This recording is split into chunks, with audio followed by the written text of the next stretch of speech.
In this video I will show you how to create stunning light effects in Photoshop. First we'll make a copy by dragging the image.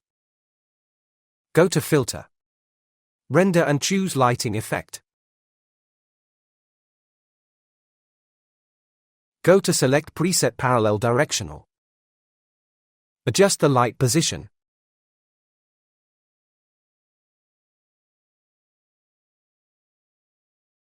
Select any light color.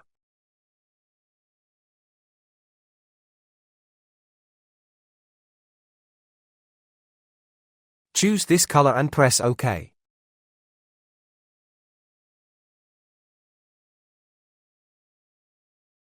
Follow these settings.